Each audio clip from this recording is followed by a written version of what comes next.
John King, USA, CNN, weeknights at 7 Eastern. Joining me again from Phoenix, Maricopa County Sheriff Joe Arpaio, and in Tucson, Democratic Arizona Congressman Raul Grijalva. Gentlemen, I'd like to ask Sheriff Arpaio about some of the crime statistics you've cited, both now and in the past. You talked about the amount of violent crime that's come with illegal immigration. We took a look at some of the statistics from the FBI's violent crime research, and they show that in Arizona, since 1995, the crime rate has actually declined as the rate of illegals coming in has grown. So the statistics don't seem to support the argument that illegals are bringing more crime. Well, first of all, out of the number of people in our jails from 8 to 10,000, about 18% are there that have committed murders. We have 55 right now in jail charged with murder. I can go on and on. 18% are illegal aliens. So you have to say that they do commit crimes. Can I go back to the Congressman just 1 minute, please? Yes. Congressman, you keep talking about let the courts decide. Why did you ask everybody to boycott Arizona? Why didn't you wait for the courts to come up with a final decision? That wasn't right for our state, and I'm a little disappointed that you had to go out and tell everybody in the country, don't come to Arizona. You did call for a partial boycott, sir, did you not? No, I asked for economic consequences. When you don't have a political process that is going to respond to an equitable compromise with the issue of immigration in the state of Arizona, when the domination of those politics are not going to allow you that avenue, you have the courts and you have the other avenue, which is economic. It's historic. It's been used before. It was used to get the Martin Luther King holiday in Arizona, and we asked for sanctions, economic consequences, and they've happened. And, you know, as much as I would like to think I'm so powerful, Sheriff, that I said something and the consequences began, the minute that that was signed into law, the consequences began.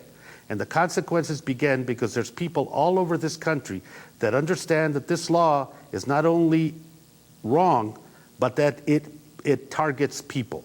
And so the consequences that are happening to the state of economics, you guys put the chickens in there and they've come to roost, and you should not be blaming anybody but yourself. Well, the chickens for the mess have been that you there find yourself.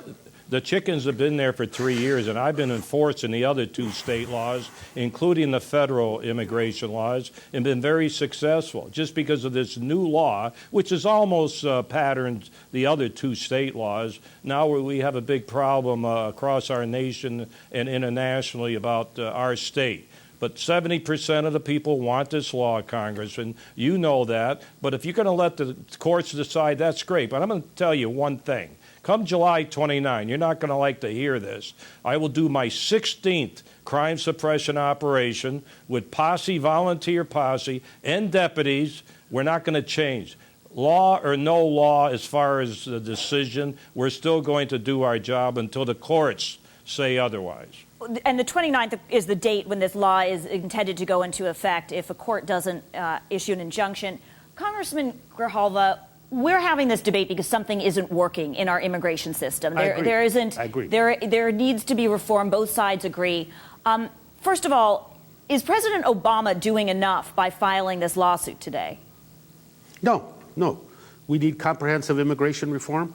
We need to look at security, and security has been an issue. I find it interesting that we have no tipping point of when the border is secure. If you leave it to others, it'll never be secure, and therefore we can't deal with the reality of comprehensive reform in this country. And do you and your colleagues bear some of the responsibility here? I mean, it's up to Congress to pass a law. There's many of us that have been pushing to pass a law, a compromise law.